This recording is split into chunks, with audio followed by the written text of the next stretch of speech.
The Book of Ecclesiastes. Chapter 1. Is life worth living? These are the words of the teacher, King David's son, who ruled in Jerusalem.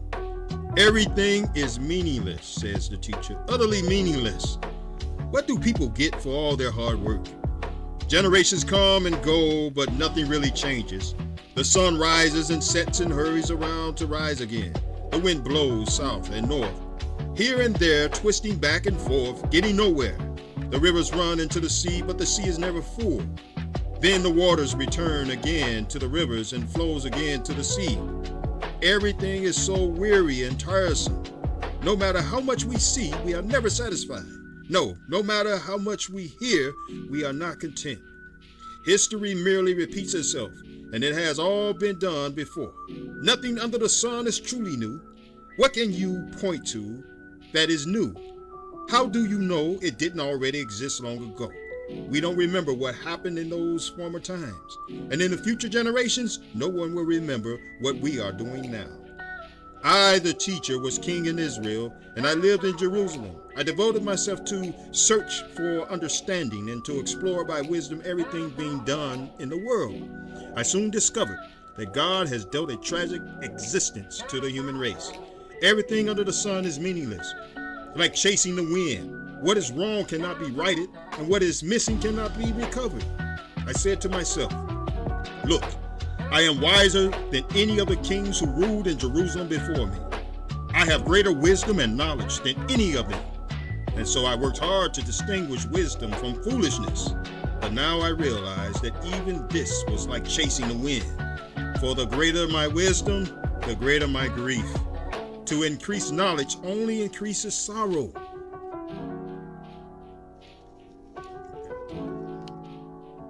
Ecclesiastes chapter 2. A good time is in everything. I said to myself, come now, let's give pleasure a try. Let's look for the good things in life. But I found that this too was meaningless. It is silly to be laughing all the time, I said. What good does it do to seek only pleasure? And after much thought, I decided to cheer myself with wine, while still seeking wisdom. I clutched at foolishness in this way. I hope to experience the only happiness most people find during their brief life in this world. I also tried to find meaning by building huge homes for myself and by planting beautiful vineyards. I made gardens and parks, filling them with all kinds of fruit trees. I built reservoirs to collect the water to irrigate my many flourishing groves. I bought slaves, both men and women, and others were born into my household. I also owned great herds and flocks, more than any of the kings who lived in Jerusalem before me. I collected great sums of silver and gold, the treasure of many kings and provinces. I hired wonderful singers, both men and women, and had many beautiful concubines. I had everything a man could desire. So I became greater than any of the kings who ruled in Jerusalem before me.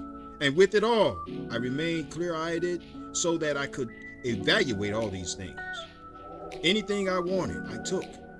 I did not restrain myself from any joy. I even found great pleasure in hard work, an additional reward for all my labors. But as I looked at everything I had worked so hard to accomplish, it was all so meaningless. It was like chasing the wind. There was nothing really worthwhile anyway. So I decided to compare wisdom and folly. And anyone else could come to the same conclusion I did. Wisdom is of more value than foolishness, just as light is better than darkness. For the wise person sees, while the fool is blind. Yet I saw that wise and foolish people share the same fate. Both of them die. Just as the fool will die, so will I. So of what value is all my wisdom? Then I said to myself, this is all so meaningless. For the wise person and the fool both die, and in the days to come both will be forgotten. So now I hate life because everything done here under the sun is so irrational. Everything is meaningless, like chasing the wind. I am disgusted that I must leave the fruits of my hard work to others. And who can tell whether my successors will be wise or foolish? and yet they will control everything I have gained by my skill and my hard work. How meaningless. So I turned in despair from hard work. It was not the answer to my search for satisfaction in this life. For though I do my work with wisdom, knowledge, and skill, I must leave everything I gain to people who haven't worked to earn it. This is not only foolish, but highly unfair. So what do people get for all their hard work? Their days of labor are filled with pain and grief. Even at night, they cannot rest. It is all utterly meaningless. So I decided there is nothing better than to enjoy food and drink and to find satisfaction in work. Then I realized that this pleasure is from the hand of God. For who can eat or enjoy anything apart from him? God gives wisdom, knowledge, and joy to those who please him. But if a sinner becomes wealthy, God takes the wealth away and gives it to those who please him. Even this, however, is meaningless, like chasing the wind. Ecclesiastes chapter 3. There's a right time for everything. There is a time for everything, a season for every activity under the sun, a time to be born and a time to die, a time to plant and a time to harvest, a time to kill and a time to heal, a time to tear down and a time to rebuild, a time to cry and a time to laugh, a time to grieve and a time to dance, a time to scatter stones and a time to gather stones, a time to embrace and a time to turn away, a time to search and a time to lose, a time to keep and a time to throw away, a time to tear and a time to mend, a time to be quiet and a time to speak up, a time to love and a time to hate, a time for war and a time for peace. What do people really get for all their hard work?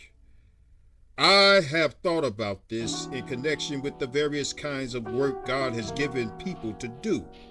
God has made everything beautiful for his own time. He has planted eternity in the human heart. But even so, people cannot see the whole scope of God's work from beginning to end.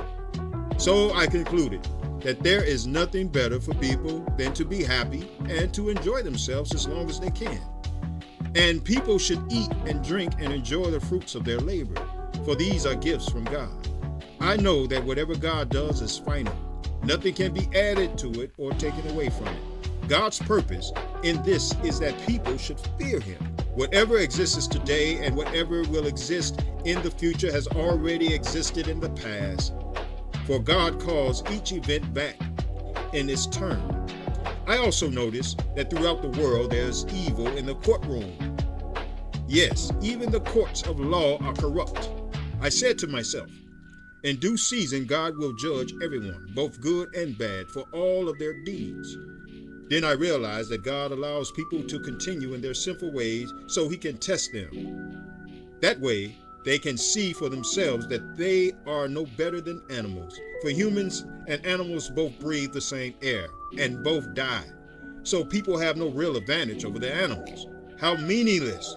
Both go to the same place, the dust from which they came and to which they must return. For who can prove that the human spirit goes upward and the spirit of animals downward into the earth? So I saw that there's nothing better for people than to be happy in their work. That is why they are here. No one will bring them back from the dead. No one will bring them back from death to enjoy life in the future.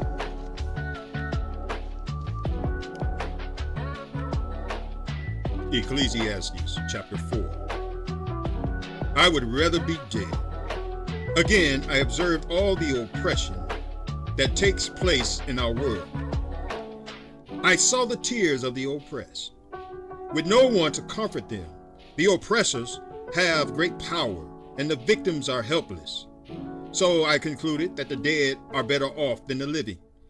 And most fortunate of all are those who were never born, for they have never seen all the evil that is done in our world. Then I observed that most people are motivated to success by their envy of their neighbors. But this too is meaningless, like chasing the wind. Foolish people refuse to work and almost starve. They feel it is better to be lazy and barely survive than to work hard, especially when in the long run everything is full of them. I observed yet another example of meaninglessness in our world. This is the case of a man who is all alone, without a child or a brother, yet who works hard to gain as much wealth as he can. But then he asks himself, who am I working for? Why am I giving up so much pleasure now? It is all so meaningless and depressing. Two people can accomplish more than twice as much as one. They get a better return for their labor. If one person falls, the other can reach out and help. But people who are alone when they fall are in real trouble. And on a cold night, two under the same blanket can gain warmth from each other. But how can one be warm alone? A person standing alone can be attacked and defeated, but two can stand back to back and conquer. Three are even better, for a triple braid and cord is not easily broken.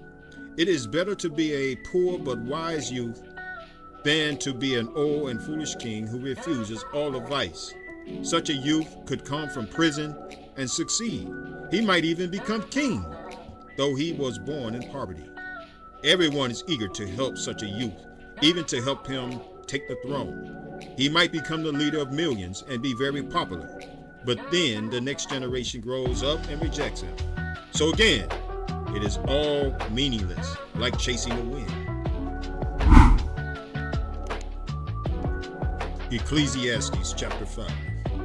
Have respect for God. As you enter the house of God, keep your ears open and your mouth shut. Don't be a fool who doesn't realize that mindless offerings to God are evil. Don't make rash promises to God, for he is in heaven and you are only here on earth. So let your words be few. Just as being too busy gives you nightmares, being a fool makes you a blabbermouth. So when you make a promise to God, don't delay in following through, for God takes no pleasure in fools. Keep all the promises you make to him.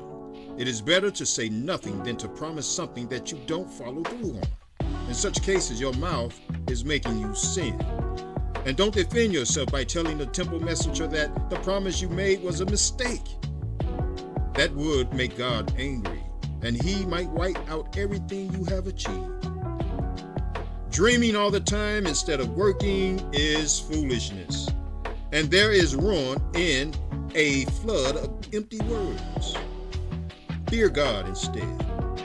If you see a poor person being oppressed by the powerful and justice being miscarried throughout the land, don't be surprised, for every official is under orders from higher up, and matters of justice only get lost in red tape and bureaucracy. Even the king milks the land for his own profit. Those who love money will never have enough. How absurd to think that wealth brings true happiness. The more you have, the more people come to help you spend it. So what is the advantage of wealth, except perhaps to watch it run through your fingers? People who work hard sleep well, whether they eat little or much, but the rich are always worrying and seldom get a good night's sleep. There is another serious problem I have seen in the world. Riches are sometimes hoarded to the harm of the saver, or they are put into risky investments that turn sour, and everything is lost. In the end, there's nothing left to pass on to one's children. People who live only for wealth come to the end of their lives as naked and empty as on the day they were born. And this too is a very serious problem. As people come into this world, so they depart. All their hard work is for nothing. They have been working for the wind, and everything will be swept away. Throughout their lives, they live under a cloud, frustrated, discouraged, and angry. Even so, I have noticed one thing, at least, that is good. It is good for people to eat well, drink a glass of wine, and enjoy their work, whatever they do under the sun, for however long God lets them live. And it is a good thing to receive wealth from God, and the good health to enjoy it, to enjoy your work and accept your lot in life. That is indeed a gift from God. People who do this rarely look with sorrow on the past, for God has given them reasons for joy.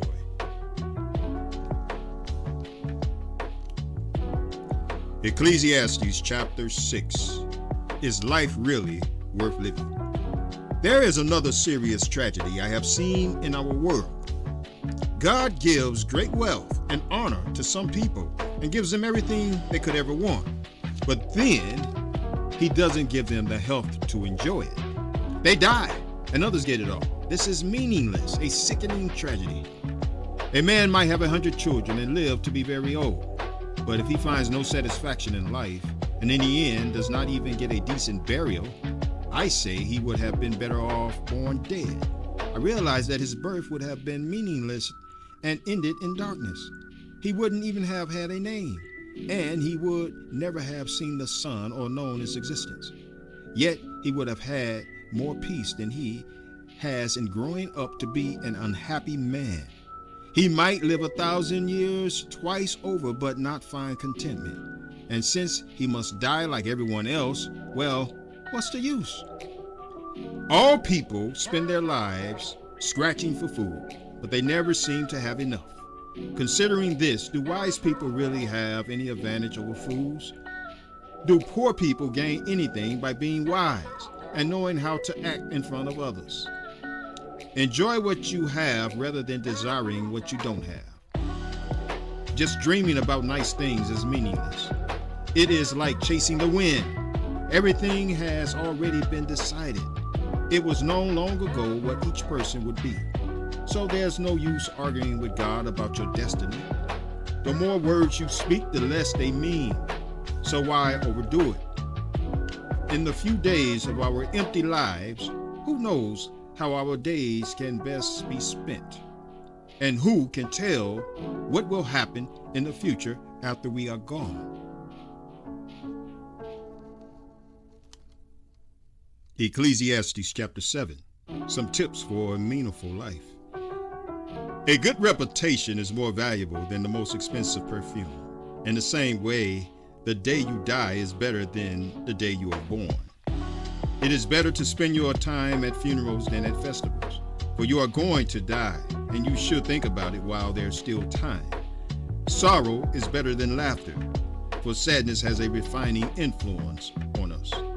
A wise person thinks much about death, while the fool thinks only about having a good time now. It is better to be criticized by a wise person than to be praised by a fool. Indeed, a fool's laughter is quickly gone, like thorns crackling in a fire. This also is meaningless. Extortion turns wise people into fools, and bribes corrupt the heart. Finishing is better than starting.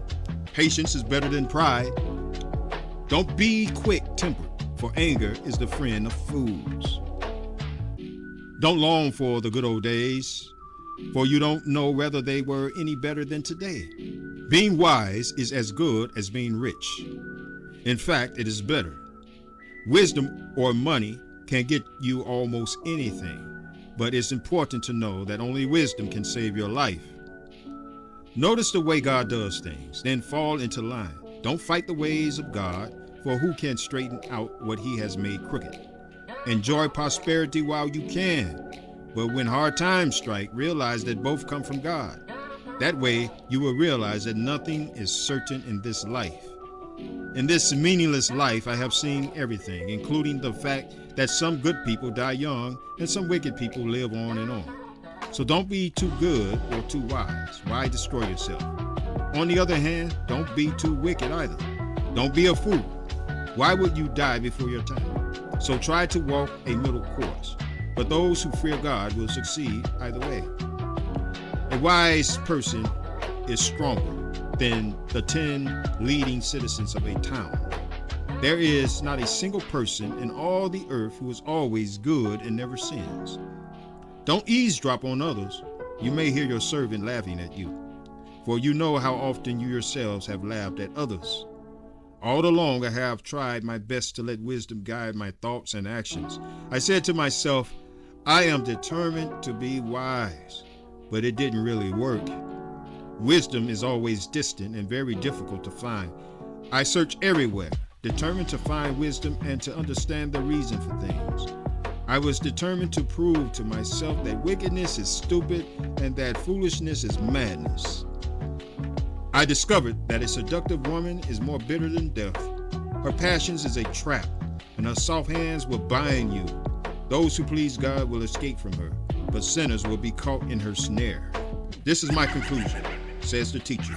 I came to this result after looking into the matter from every possible angle. Just one out of every 1,000 men I interview can be said to be upright, but not one woman.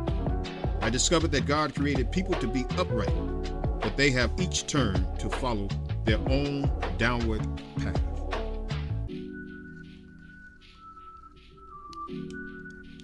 Ecclesiastes chapter 8. Obey the law. How wonderful to be wise, to be able to analyze and interpret things. Wisdom lights up a person's face, softening its hardness. Obey the king because you have vowed before God to do this. Don't try to avoid doing your duty. Don't try to stand with those who plot evil, for the king will punish those who disobey him. The king's command is backed by great power. No one can resist or question it. Those who obey him will not be punished. Those who are wise will find a time and a place to do what is right. Yes, there is a time and a way for everything, even as people's troubles lie heavily upon them. Indeed, how can people avoid what they don't know is going to happen? None of us can hold back our spirit from departing. None of us has the power to prevent the day of death. There is no escaping that obligation, that dark battle. And in the face of death, wickedness will certainly not rescue those who practice it. I have thought deeply about all that goes on here in the world, where people have the power to hurt each other. I have seen wicked people buried with honor. How strange that they were the very ones who frequent the temple and are praised in the very city where they committed their crimes. When a crime is not punished, people feel it is safe to do wrong. But even though a person sins 100 times and still live a long time, I know that those who fear God will be better off. The wicked will never live long, good lives, for they do not fear God. Their days will never grow long like the evening shadows. And this is not all that is meaningless in our world. In this life, good people are often treated as though they were wicked, and wicked people are often treated as though they were good. This is so meaningless. So I recommend having fun, because there's nothing better for people to do in this world than to eat, drink, and enjoy life. That way they will experience some happiness along with all the hard work God gives them. In my search for wisdom, I tried to observe everything that goes on across the earth. I discovered that there is ceaseless activity day and night. This reminded me that no one can discover everything God has created in our world, no matter how hard they work at it. Not even the wisest people know everything, even though they say they do.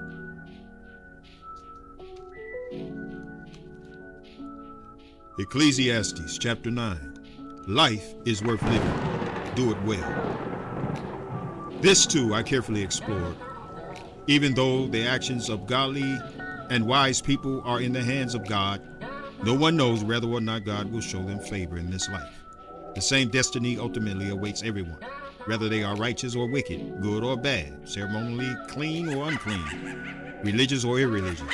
Good people receive the same treatment as sinners, and people who take oaths are treated like people who don't. It seems so tragic that one faith comes to all. That is why people are not more careful to be good. Instead, they choose their own mad course, for they have no hope. There is nothing ahead but death anyway. There is hope only for the living.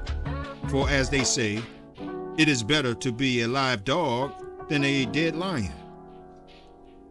The living at least know they will die, but the dead know nothing. They have no further reward, nor are they remembered. Whatever they did in their lifetime, loving, hating, envying, is all long gone.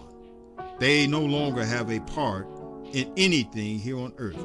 So go ahead, eat your food, drink your wine with a happy heart, for God approves of this. Wear fine clothes with a dash of cologne. Live happily with the woman you love through all the meaningless days of life that God has given you in this world. The wife God gives you is your reward for all your earthly toil. Whatever you do, do well. For when you go to the grave, there is no work or planning or knowledge or wisdom. I have observed something else in this world of ours. The fastest runner doesn't always win the race, and the strongest warrior doesn't always win the battle.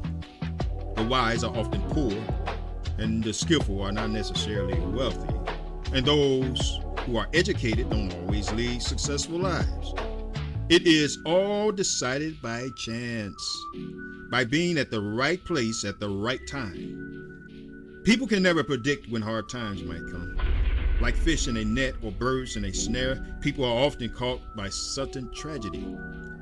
Here's another bit of wisdom that has impressed me as I have watched the way of our world works. There was a small town with only a few people living in it, and a great king came with his army and besieged it. There was a poor man, wise man, living there who knew how to save the town, and so it was rescued. But afterward, no one thought any more about him. Then I realized that though wisdom is better than strength, those who are wise will be despised if they are poor. What they say will not be appreciated for long. But even so, the quiet words of a wise person are better than the shouts of a foolish king. A wise person can overcome weapons of war, but one sinner can destroy much that is good.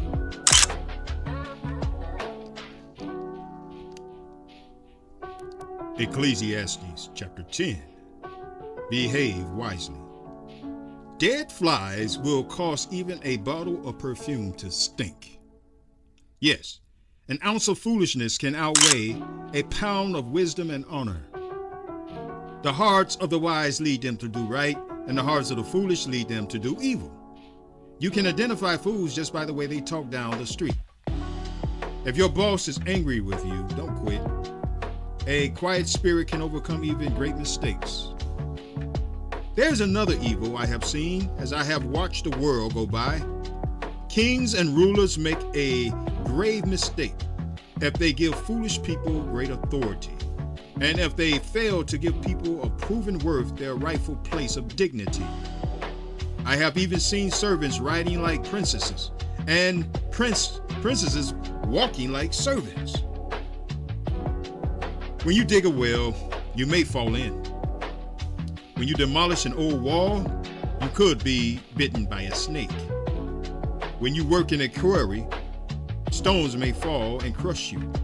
When you chop wood, there is danger with each stroke of your axe. Such are the risks of life. Since a dull axe requires great strength, sharpen the blade. That's the value of wisdom. It helps you succeed. It does no good to charm a snake after it has bitten you.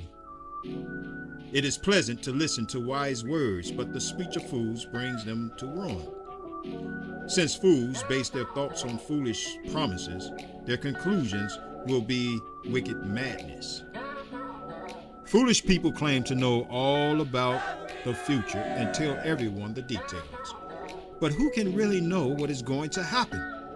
Fools are so exhausted by a little work that they have no strength for even the simplest task. Destruction is certain for the land whose king is a child and whose leaders feast in the morning. Happy is the land whose king is a nobleman and whose leaders feast only to gain strength for their work, not to get drunk.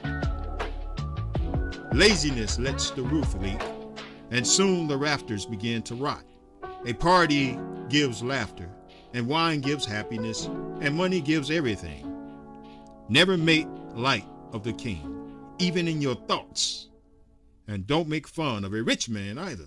A little bird may tell them what you have said.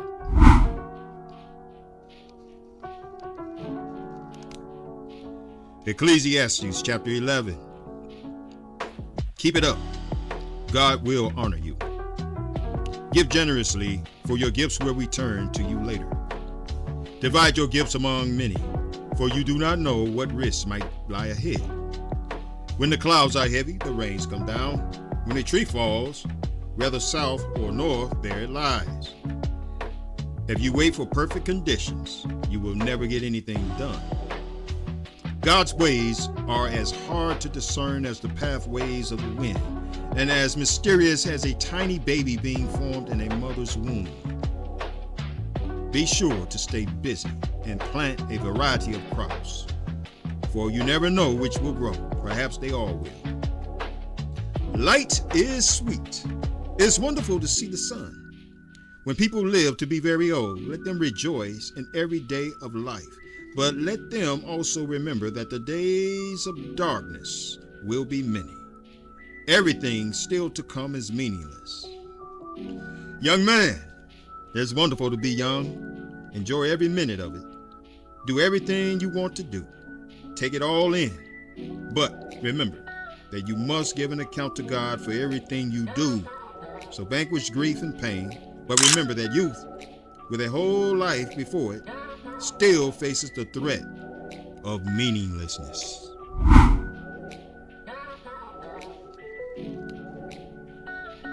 Ecclesiastes chapter 12. Honor God. Don't let excitement of youth cause you to forget your Creator. Honor Him in your youth before you grow old and no longer enjoy living. It will be too late then to remember Him, when the light of the sun and moon and stars is dim to your old eyes, and there is no silver lining left among the clouds. Your limbs will tremble with age, and your strong legs will grow weak. Your teeth will be too few to do their work, and you will be blind too. And when your teeth are gone, keep your lips tightly closed when you eat. Even chirping birds will wake you up, but you yourself will be deaf and tuneless, with a quivering voice. You will be afraid of heights and of falling, white-haired and withered, dragging along without any sexual desire. You will be standing at death's door, and as you near your everlasting home, the mourners will walk along the streets. Yes, remember your Creator now, while you're still young, before the silver cord of life snaps and the golden bowl is broken. Don't wait until the water jar is smashed at the spring and the pulley is broken at the well, for then the dust will return to the earth and the spirit will return to God who gave it. All is meaningless, says the teacher, utterly meaningless. Because the teacher was wise, he taught people everything he knew. He collected proverbs and classified them. Indeed, the teacher taught the plain truth, and he did so in an interesting way. A wise teacher's words spur students to action and emphasize important truths. The collected sayings of the wise are like guidance from a shepherd. But my child, be warned. There's no end of opinions ready to be expressed. Studying them can go on forever and become very exhausting. Here's my final conclusion. Fear God and obey His commands, for this is the duty of every person.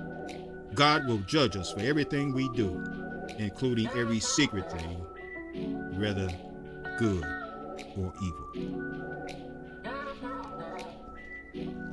This is the end of the reading of Ecclesiastes, read by Stephen Roberts of Life Crown Productions.